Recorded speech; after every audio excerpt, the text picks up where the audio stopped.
নতুন কেন্দ্র সরকারের ওয়াকফ সংশোধনী বিলের প্রত্যাহারের দাবিতে আজ এক বিশাল সমাবেশ বিভিন্ন মুসলিম সংগঠনের ডাকে এক বিশাল সমাবেশ অনুষ্ঠিত হয়ে গেল রানী রাসমতি রোডে। রানী রাসমতি রোড থেকে তারা স্পষ্টভাবে কেন্দ্র সরকার থেকে শুরু করে রাজ্য সরকারকে বার্তা দিল, কেন্দ্র সরকারকে স্পষ্টভাবে বার্তা দিল যতক্ষণ না এই ওয়াকফ সংশোধনী বিল প্রত্যাহার হচ্ছে ততক্ষণ আন্দোলন চলবে। এবং রাজ্য সরকারকে তারা বার্তা দিলেন যে তাদের মনোভাব স্পষ্ট করতে। আজকের আমাদের আন্দোলনের একটা শহীদ মিনারে প্রারম্ভিক প্রারম্ভিক সূচনা ছিল। আমরা শহীদ মিনারে সেমিফাইনালটা করতে চেয়েছিলাম, ফাইনালটা ভেবেছিলাম ব্রিগেডে হবে, কিন্তু সেখানেই মেরে দেওয়ার চেষ্টা হয়েছিল। ভেবেছিল যে শহীদ মিনারে না করতে দিলে হয়তো মেসেজটা ঠিকঠাক ভাবে দেওয়া যাবে না, কিন্তু গ্রামগঞ্জ থেকে আমাদের যে মানুষরা এসেছেন তাদের যে আন্দোলনের স্পিড, সেই স্পিডের কাছে প্রশাসনের সব রকম চক্রান্ত হার মেনেছে। তাই আগামী দিনে আরো বড় লড়াই হবে এবং নরেন্দ্র মোদীরা এর পরেও যদি ভুল শুধরে না নেন এবং যারা গুরুত্বপূর্ণ পদে থেকেছেন এই 2024-এ যাদেরকে আমরা নির্বাচিত করেছি ধর্মনিরপেক্ষ রাজনৈতিক দল হিসেবে, তারা যদি ঘরে ঘুমিয়ে থাকেন জেপিসি মিটিংয়ে না গিয়ে, কিংবা হক কথা মোদিদের সামনে বললে মোদিরা অসন্তুষ্ট হবেন বলে বয়কটের ভান করবেন, তাহলে একবার দেখে দুবার দেখে তৃতীয়বারও কি দেখবে? তালাক বিলে দেখেছে মুসলমানরা আপনারা বয়কট করেছেন, 370-তে দেখেছেন মুসলমানরা আপনারা বয়কট করেছেন, ওয়াকফ সংশোধনী বিলেও আপনারা বয়কট করবেন। মুসলমানরা কিন্তু বারবার বেলতলায় যাবে না। মঞ্চ থেকে অভিষেক বন্দ্যোপাধ্যায়ের নাম করেও এবং মমতা ব্যানার্জির নাম করেও আমি বার্তা ওয়াকফ দেওয়া হয় রাজ্য সরকারের উদ্দেশ্যে। তারা কি সংসদে গিয়ে তারা সহযোগিতা করছেন না।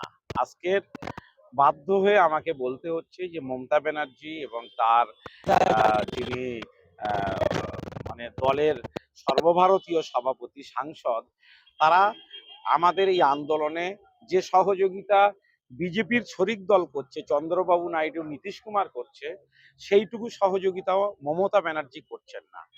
আমি চিঠি দিইনি, আমি নগণ্য মানুষ, ছোট মানুষ, কিন্তু অল ইন্ডিয়া মুসলিম পার্সোনাল ল বোর্ডের জেনারেল সেক্রেটারি দুবার চিঠি দিয়েছেন মমতা ব্যানার্জিকে এবং অভিষেক ব্যানার্জিকে। তারা চিঠির প্রাপ্তি স্বীকারটুকুও করেনি, সাক্ষাৎকার পরের কথা, ন্যূনতম প্রাপ্তি স্বীকারও করেননি।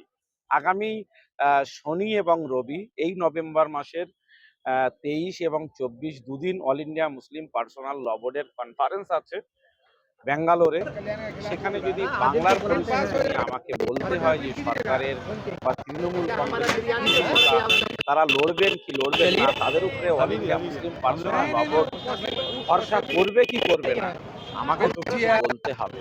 তাই আমি আশা করব যে আজকে মঙ্গলবার, আগামী শুক্রবারের মধ্যে আমরা আপনাদের মাধ্যমে তৃণমূল কংগ্রেসের কাছ থেকে একটা বলিষ্ঠ মেসেজ পাবো যে তারা এই আন্দোলনে মুসলিম পার্সোনাল ল বোর্ডের পাশে থাকবেন না মুসলমানদের নিজেদের আন্দোলন নিজেদের করতে হবে। কেননা যেদিন সাংবাদিক সম্মেলন করে কল্যাণ ব্যানার্জিরা বলেছিলেন প্রেস ক্লাবে যে আমরা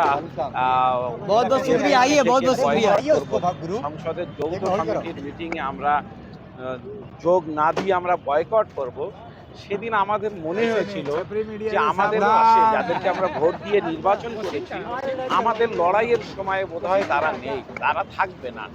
সেটা যদি পরিষ্কার হয় যে থাকবে না, আমাদের যদি জিজ্ঞেস করা হয় ব্যাঙ্গালোরে গিয়ে আমি সে কথাটাই বলবো, এবং যে আমাদের নিজেদের মতো করে লড়তে হবে। আর যদি তারা আমাদের সঙ্গ দেন, তাহলে শুক্রবারের মধ্যে যেন তৃণমূল কংগ্রেস এবং আমাদের মুখ্যমন্ত্রী মমতা ব্যানার্জি তারা যেন আমাদের বলেন যে না, পার্সোনাল ল বোর্ড যে লড়াই করছে ওয়াকফ সংশোধনী বিলের বিরুদ্ধে, আমরা সে বিলের বিরুদ্ধে আমরাও লড়বো, পার্সোনাল ল বোর্ডের পাশে থাকবো, মুসলিম সমাজের পাশে থাকবো। আর মুসলিম সমাজ যেমন আমাদের পাশে আছে, তাদের পাশেও আমাদের থাকতে হবে। তাহলে পার্সোনাল ল বোর্ডের সঙ্গে একটা কথা বলার সুযোগ আসবে। এই বিল সাধারণ মানুষ যেদিন মনে করে যে রুকাবে, কি সাধারণ মানুষকে করতে হবে বলে মনে করতে হবে? সাধারণ মানুষই শেষ কথা বলে। আমি আমার বক্তব্যেও বলেছি যে সরকারের কাছে পুলিশ থাকে আর পুলিশের কাছে বন্দুকের গুলি থাকে, কিন্তু বন্দুকের গুলি শেষ কথা বলে না, শেষ কথা বলে জনগণ। তো যদি মোদী সরকার মনে করে যে জনমতকে উপেক্ষা করে তিনি পার্লামেন্টে এই বিল এনে মসজিদ মাদ্রাসার সম্পত্তিকে তিনি হস্তগত করবেন, তাহলে তখন জনগণ সেই আন্দোলন করবে যে আন্দোলন শ্রীলঙ্কায় হয়েছে, যে আন্দোলন বাংলাদেশে হয়েছে। সে আন্দোলন ভারতবর্ষেও হবে না এমনটা নয়, জনগণ তো দেখিয়ে দিয়েছে।